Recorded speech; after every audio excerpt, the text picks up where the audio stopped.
Fala pessoal, beleza?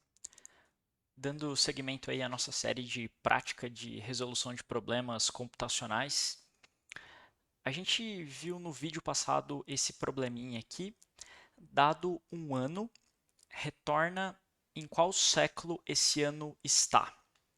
Aí ele dá alguns exemplos aqui, por exemplo, o ano de 1905, ele está no século 20. O ano de 1700 está no século 17. Então, nós fizemos um raciocínio aí, recapitulando brevemente no vídeo passado, que se o número aqui, se o ano, ele é divisível por 100, ou seja, no caso desse 1700, ele termina em 0015, então ele é divisível por 100, o século que a gente vai obter, para a gente obter o século dele, basta a gente dividir, por exemplo, 1700 por 100, vai dar 17. E beleza, a gente já achou o século. No caso do 1905, você vê que ele não é divisível por 100, então ele termina com 0,5 aqui. Aí a gente vai, no fundo, ver quantas vezes o 100 cabe dentro aqui do 1905, são 19 vezes, e como ele não é uma divisão exata, ele vai acabar truncando o século para baixo. Aí a gente soma um para cair no século correto, né? O 1905 ele está justamente no século 20. Então a gente fez aí toda o raciocínio por trás desse algoritmo, vimos para alguns casos aqui. A gente acha que ele funciona, vamos implementar ele de fato, né? Ao invés da gente provar aqui, fazer uma prova matemática formal, a gente vai implementar o algoritmo e vai rodar aqui a bateria de testes com a ajuda da plataforma para ver se de fato é um algoritmo correto. Então, antes disso, bom, vamos pegar, então essa é a nossa ideia, né? Nós temos dois casos distintos. Se o ano ele é divisível por 100, o seu século, né, o século desse ano é exatamente o próprio ano dividido por 100. Então, por exemplo, o ano 2000, que ele é divisível por 100, basta a gente dividir 2000 por 100 que vai dar século 20. OK. O ano 2000 de fato está no século 20. Se o ano ele não é divisível por 100, ou seja, vamos pegar um ano quebrado aí, o ano 157. Então, o século dele vai ser a divisão aqui, né? 157 dividido por 100. Então, o ano dividido por 100. Quantas vezes o 100 cabe aqui dentro? Uma vez. E a gente soma 1 para cair no século correto. 157 ele não está no século 1. Na verdade, ele está no século 2. Beleza? Que é justamente o resultado disso aqui mais 1. Então vamos pegar esse algoritmo aqui, vamos trazer ele lá para cima para a gente poder visualizar melhor aqui e vamos implementar aqui essa ideia. Se você quiser uma explicação mais detalhada desse algoritmo, de novo checa o vídeo anterior. Então vamos lá, eu vou implementar exatamente como está no algoritmo ali, sem muito segredo. Então, se is divisible by 100, se é divisível por 100, a gente passa o ano aqui. Então, essa is divisible by 100 vai ser uma outra função que a gente ainda vai escrever aqui, né? É uma função semelhante a essa própria função solution aqui, só que vai ser uma função que a gente vai escrever. Então, se ele for divisível por 100, o que a gente viu? O século é exatamente o ano divisível por 100. Então, exatamente aqui, year, vamos retornar, né? A nossa função tem que retornar um número que é o século, o ano divisível por 100, que é exatamente o século. Se não, ou seja, aqui nesse. Primeiro ele vai testar se é divisível por 100. Se não for divisível por 100, ele vai cair nesse outro branch, a gente chama, né? Nesse outro ramo aqui do código. Né? Então, isso aqui ele é um condicional. A gente testa essa condição. Se ela for verdadeira, ele vai entrar nesse bloco de código e já vai retornar para fora da função. Se essa condição aqui for falsa, ele vai entrar nesse outro bloco de código, que é quando o número não é divisível. Né? Então, o que acontece quando o número não é divisível?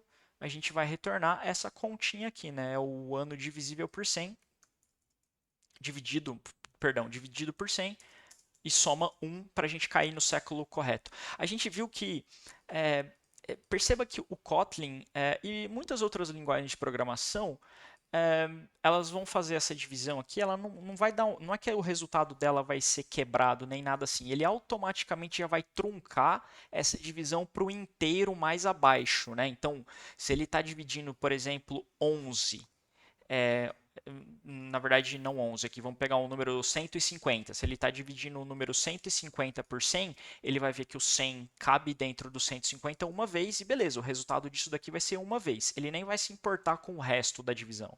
É o que a gente chama de divisão inteira. É por isso que isso aqui dá certo, a gente não precisa fazer nada de especial para isso aqui.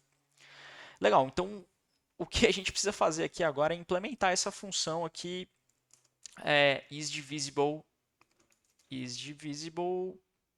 divisible by 100. A gente vai passar um número qualquer aqui. Ele pode ser poderia ser um ano, né? Eu poderia chamar essa variável aqui de ano. Eu posso chamar ela do que eu quiser, na verdade, mas vai ser simplesmente um número aqui, né? Eu não preciso especificar necessariamente o domínio aqui que a gente está lidando com o ano. Essa função, ela, até para ela poder talvez ser reutilizada em outro contexto, a gente coloca um nome aqui de uma variável que assim, não importa muito que isso aqui seja um ano de fato, é um número que a gente vai testar se esse número é ou não divisível por 100. É um número inteiro, né? É importante ser inteiro. Porque no fundo o problema ele só lida com números inteiros, né? Ele fala aqui, ó, o input é um número inteiro e é isso. Então, bom, essa função aqui, isDivisible by 100, ela vai retornar um que a gente chama de booleano, né? O booleano, ele é 0 ou 1, true, false or true, né? Então, é o que na computação é muito comum a gente lidar aí com zeros e uns, né? E o booleano ele é tipo um valor que representa 0 ou 1, ou verdadeiro ou falso, né? No caso assim, 1 significa verdadeiro e 0 significa falso. Então vocês já vão assim, então vamos implementar essa função aqui, né? Então, para a gente ver se um número é divisível por 100, o que que a gente tem que analisar, né? Vamos. O que que acontece aqui se a gente dividir, por exemplo, 150 por 100, né? O que que dá o resultado aqui, o result 1? O resultado, eu até esqueci como é que ele chama. E o remainder, né? O resto. Remainder 50. A gente viu aqui que o resultado deu 50, né? O resto, perdão, deu 50. Ou seja, ele é um resto que ele é maior que zero. Vamos pegar aqui, ó, remainder bigger than zero. Bigger than zero, ou seja, not divisible. Não é divisível. Então vamos pegar um número que é divisível, por exemplo, o número 500. Ele é divisível, né? Então o resultado aqui vai dar, vou colocar assim, o resultado é igual a 5 e o remainder é igual a zero, né? O resto é zero. Então, resultado, o remainder, o resto é exactly zero. Então é divisible, is divisible. Legal? Então, a chave está aqui, ó, na gente ver qual que é o resto. Tem algum jeito da gente verificar qual que é o resto da divisão? Algum operador que ajuda a gente a verificar o resto? E existe, galera. Esse é o chamado operador resto, né? Ou operador módulo também. Ele é um porcentagem aqui. Então, a gente coloca assim, né? O remainder aqui da divisão desse número é uma variável aqui, né? Remainder, número dividido, qual que é o resto da divisão desse número por 100? Aí a gente vai armazenar em uma variável aqui chamada remainder. Aí a gente vai fazer assim, se o remainder, o que a gente viu ali, né? Se o remainder é exatamente igual a zero, a gente retorna true. Se não, né? Se o remainder, ou seja, se o remainder é igual a zero, a gente vai retornar verdadeiro, né? Esse número é divisível por 100, justamente porque o resto da divisão aqui dele por 100 deu zero, certo? Faz sentido, né? Então, primeiro a gente calcula o resto aqui, com a ajuda desse operador aqui, que é o operador módulo, ou operador resto. Depois a gente joga esse resultado numa variável aqui chamada remainder e a gente testa. Se o remainder é igual a zero, significa que é verdadeiro, true. Esse número aqui ele é divisível por 100.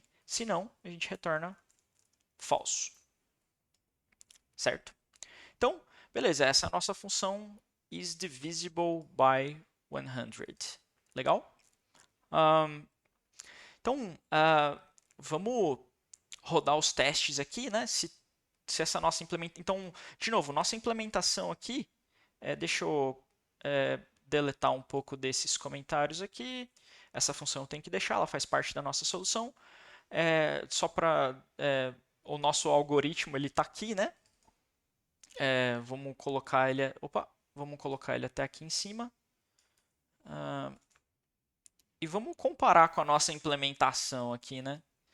Ó, então, se o ano é divisível por 100, o seu século é exatamente o próprio número dividido por 100. Então, é exatamente essa primeira parte aqui. Então, se o ano não é divisível por 100, a gente vem nesse outro branch, nesse outro ramo do código aqui, né? Então, aí vai ser simplesmente aqui a divisão, aí ele vai truncar para baixo. Lembra, ele é uma divisão inteira, ele não tem resto nem nada, só vai ver quantas vezes o 100 cabe aqui dentro e vai somar 1 para a gente cair no século correto, né? Então é isso, vamos rodar os testes.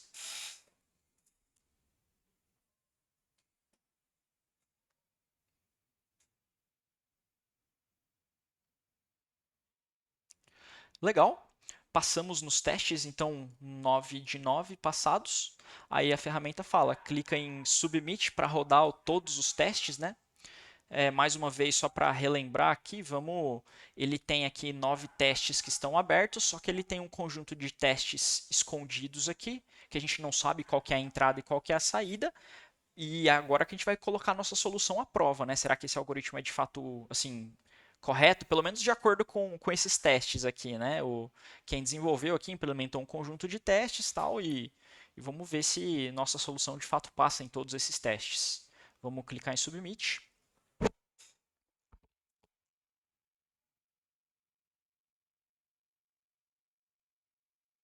Ele está rodando aqui. Legal, correto. Então, passamos em todos os testes aqui, nos 9 testes abertos, mas nos outros 9 escondidos ou fechados aqui. Beleza, pessoal?